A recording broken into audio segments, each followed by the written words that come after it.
This is Kimberly Quinn, host of the Mindcraft podcast, and I can't tell you how much fun I have had doing this podcast. I started when the world closed over the pandemic in an attempt to spread some positivity out there and give people some strategies to enhance their own well being and reduce anxiety and all of that. Now, 2 years later, we're still going strong and now listened to by 52 countries across the world. And I've even helped some of my students get going with their own podcasts. It's super easy to do. And I'll tell you, if you haven't heard about Anchor by Spotify, it is the easiest way to make a podcast with everything you need all in one place. I'll just explain for you. Anchor has tools that allow you to record and edit your podcast right from your phone or computer. When hosting on Anchor, you can distribute your podcast on listening platforms like Spotify, Apple Podcasts, and more. It's everything you need to make a podcast in one place. And best of all, Anchor is totally free. Download the Anchor app or go to anchor.fm to get started. It is a ball. Start today. Greetings, Minecrafters, and welcome to another Minecraft episode. My name is Kimberly Quinn, and I am thrilled to be here on this chilly January day to discuss something I just love talking about, which is, new year, new freaking story. Change it up. I mean, we keep regurgitating the same old stuff, and this happened to me, and that happened to me. Here's the thing. If we are sort of allowing the same thoughts, they lead to the same feelings, they lead to the same actions or behavior, and then nothing's changing. That's how it works. New year, new story. Let's go. And I'll tell you, my inspiration for today is Rhonda Byrne, and she's the secret person, law of attraction person. So we're going to talk a little bit about that. I'm just not going to get too out there with it. I definitely know that it's true because here's the thing. I mean, a lot of people get locked into we're human beings having a spiritual experience when it is the exact opposite. We are spiritual beings having a human experience. And even if I bring in my own cognitive psychology stuff, okay, because I have my doctorate in cognitive psychology. I could literally talk about neurons, all things neurological, and not have one bored second. So if you look at it as it all starts with the neurons, we are literally walking energy sources. We're walking balls of energy in these lovely vehicles we call our bodies. And that is the fact. I mean, that's just how it is. It's not touchy feely frou frou. It's real. We are walking electricity. Okay, so here's the thing. Rhonda talks about. I haven't actually. I own her books. I haven't looked at her. I've got great thinkers in my life. I've mentioned many of them to you. Oprah, definitely top of the list, and Wayne Dyer. They're like co-tops of the list. And I've got Aaron Doughty. I've got Abraham Hicks. I've got Joe Dispenza. I've got Simon Sinek. I listen to so many different people. And Rhonda Byrne is one that I've been reading for a while, but not lately, like a long time ago. And somehow I just got like hooked into her for now. And that's good because clearly that is meant to be. So Rhonda Byrne's offer of the power and, secret, the power. And she starts off by saying, the real story is that you are an unlimited being. And you know what's strange to me? This is me ad libbing now, is a lot of people don't get that. They think it's just quantum physics, touchy feely, frou frou. And I mean, think about it. We're all connected divinely. You can label it what you want to. For me, it's God. It can be source with a capital S, higher power, the universe, however you want to say it, but it's just a simple fact. We are all connected to each other. What one person does, what we do to other people, we do to ourselves, and the reverse. And it's not until we get that we can really sort of authenticate, land in the place where we are living our best, highest vibe selves, and just living the life on our high flying frisbee. I'm just saying. And then she says the real story is that the world and the universe are unlimited. So when we think of it this way, it gets extremely profound. Abraham Hicks talks about this. When we actually think about it, the God in me loves the God in you, or the universe, if you're a universe person, the universe in me, connected to the universe in you. That whatever it is that's bigger than all of us, which, obviously is, look, just watch a sunset one night and we get that it's not about us, right? Or you watch a baby being born, or not even a baby, or a baby, but not a human baby. I saw a horse be born when I was like really little, like 8 years old. And I remember standing there in my 8-year-old body and mind thinking, oh my God, you just watch that happen. And how can you not believe there's something bigger than all of us, regardless of how you label it? It's not my job here to preach.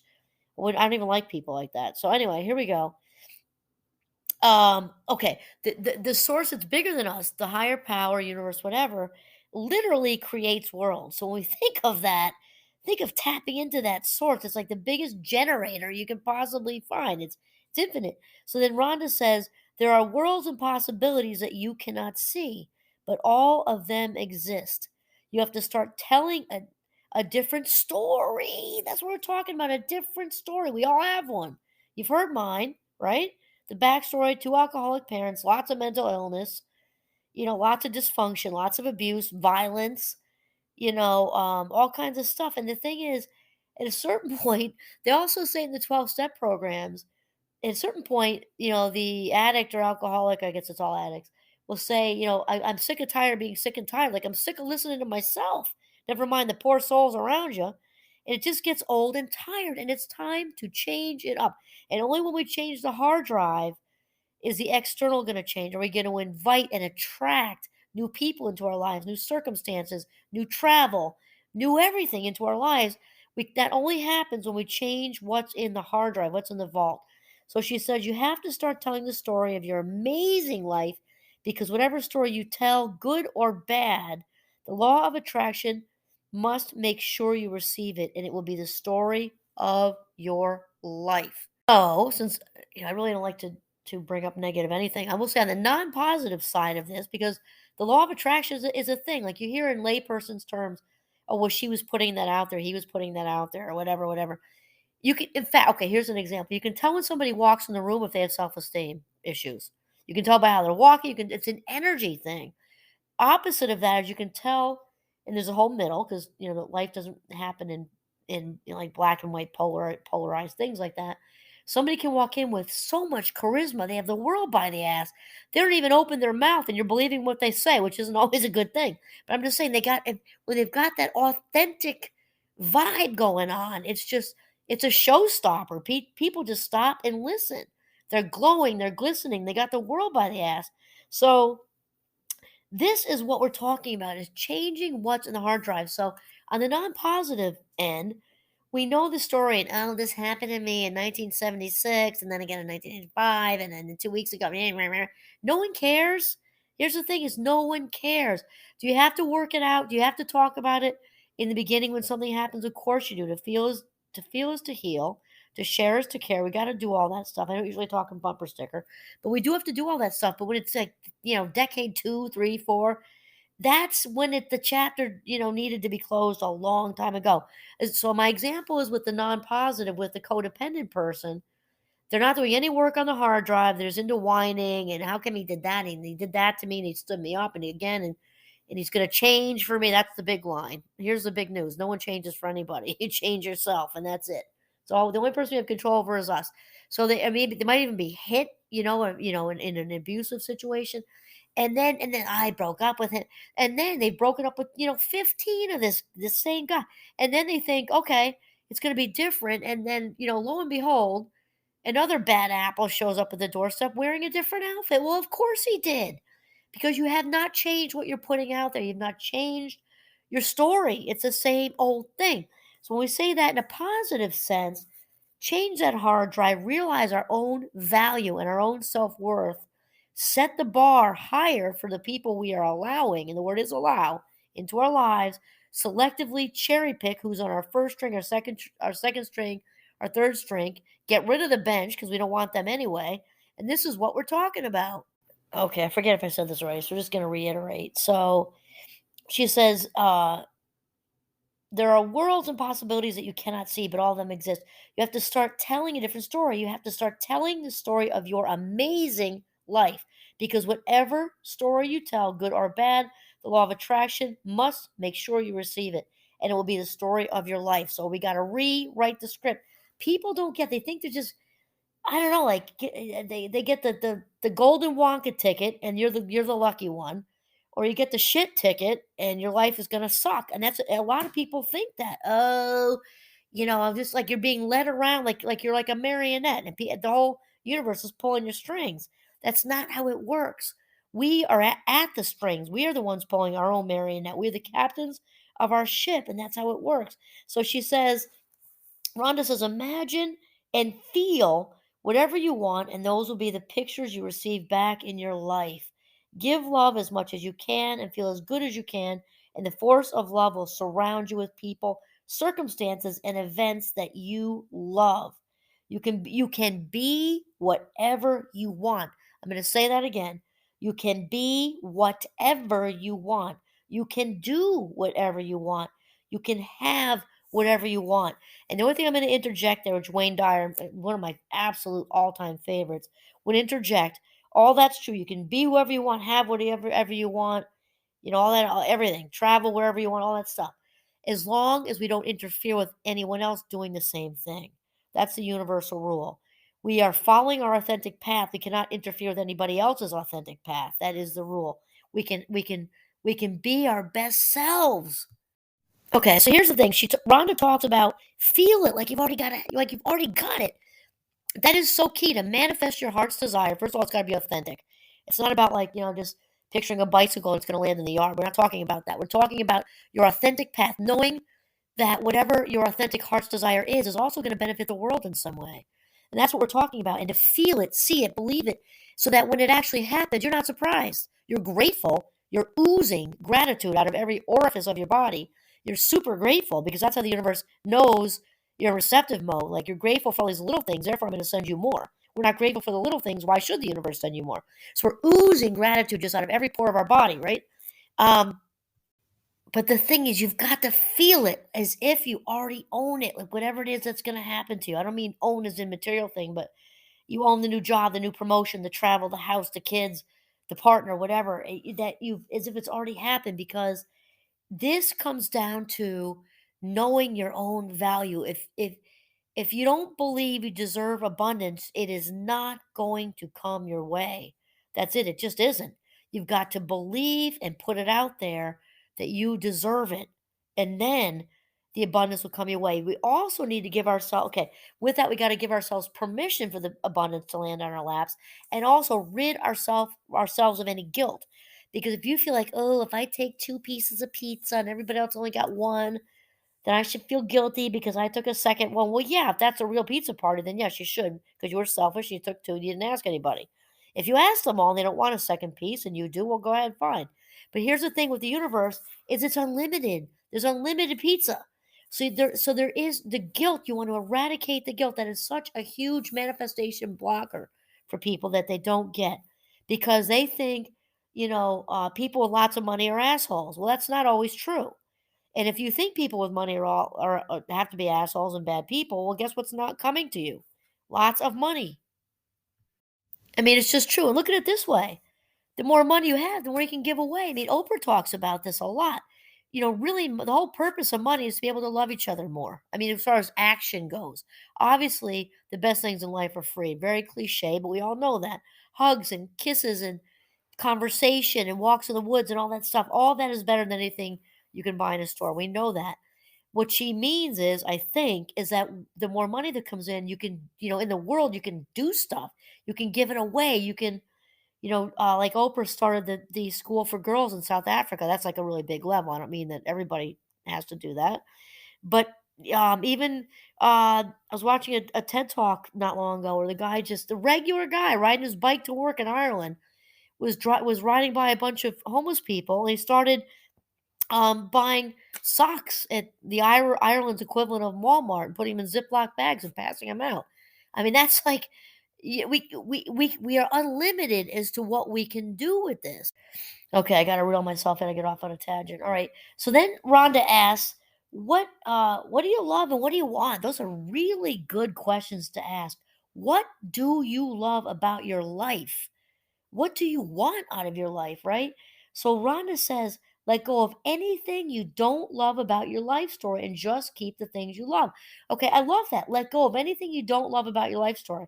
I've got all kinds of things. I was thrown into a dresser when I forget how old I was, airborne, like bang, like smack dab into a dresser. And I don't really love that memory, but here's the thing with memories. They don't really go away. Do I need to reside there? No. Can I just decide that memory is not one I want to relive? Of course I can. Absolutely I can. We don't need to reside in bad things that happen to us. And instead what we can do is reframe those things that happen to us. So we can turn our wounds into wisdom, and we can also be that beacon of light and healing for somebody else. I mean, that is really the best way to go, right? Because sometimes people get really locked into this victim thing and, oh no, why'd that happen to me? Life doesn't happen to us, it happens for us. It happens for us so that we can be that empathetic listening ear later on, or who knows what that's going to turn into. But we can also we can put a different spin. We can't control what happens to us, like the whole dresser thing, right? We can control how we choose to look at it. And one thing Wayne Dyer says, again, who I love, is when we change the way we look at things, the things we look at change. So Rhonda continues, she says, if you hold on to negative things from your past, then you keep putting them into your story every time you remember them, and they go back into the pictures of your life. Now, this is what people don't get. That whole dresser thing happened in, like, how old am I? Just turned 58 yesterday. Uh, that happened like in 1975 or 6 or something. Why in the world do I need to bring that into my story now? I don't. I said it to you as an example, but I don't even think about that ever because it just doesn't matter anymore. Wounds to wisdom. And then she says, let go of the things you don't love about your childhood and keep the things you love. Okay, good. Okay, there's a whole dresser thing I just told you about. And that was my dad. I had two alcoholic parents, a lot of mental illness. I also have really great memories of skiing, really great memories of skiing with my dad. And I have a love of skiing, which I passed on to my children. And that is a memory that's a total keeper. Oh my God. He used to pick me up from school once in a while. We're down in New York, so the snow wasn't as big as it is up here in Vermont. And I didn't know, it happened maybe just like, I don't know, I'm gonna guess at this, maybe 4 to 6 times in the winter. I had no idea, and he'd show up and just plus we never missed. My sister and I never ever missed school. We weren't sick. Back in the 70s, I don't think people were sick that much. We ate pretty well. We were outside all the time. Video games didn't exist. I don't want to get too tangential. Anyway, so I have really great skiing memories, and I have a lot of dysfunctional, bad alcoholic memories, right? So, but the skiing memories are just good. They were in the morning, and we skied all day. We got a sub on the way to skiing, and it's just a really nice, good, warm memory. And we can cherry pick the ones we want to reside in and think about, and the ones we would rather hit the delete button on. Now, they're not going to be deleted because the brain doesn't work that way, but we can definitely move them to the trash, as we say, and just don't reside there. Just don't reside there. Reside in the good memories.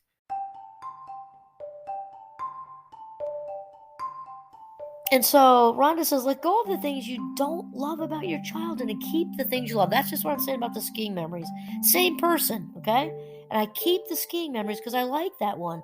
Let go of the things you don't love about your adolescent and adult years. Well, I think we can all probably certainly agree that being a teenager was really hard.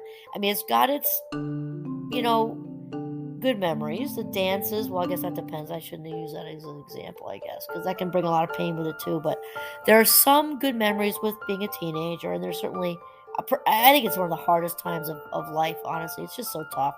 You have one foot in childhood, one foot in adulthood. You're trying to figure out who you are. Your body's changing, and you're trying to figure that out too. And it's just kind of hard. So she says, let go of the things you don't love about your adolescent and adult years and keep the good things. Just keep the things you love about your whole life. Now, we're not talking about pathological denial, okay? Because we do want to reside in the truth. Whatever happened, even if it was horrible,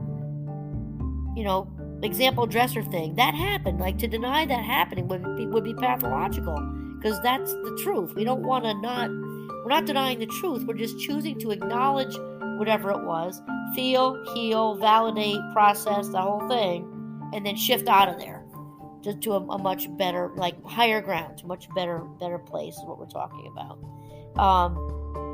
Just keep the things, she says, just keep the things you love about your whole life. All the negative things of the past are done. They're finished. You are not the same person as you were then. People forget that. Your 8-year-old self is certainly in there. Your inner child is in there. But my currently 58 years, I've been 58 for exactly one day.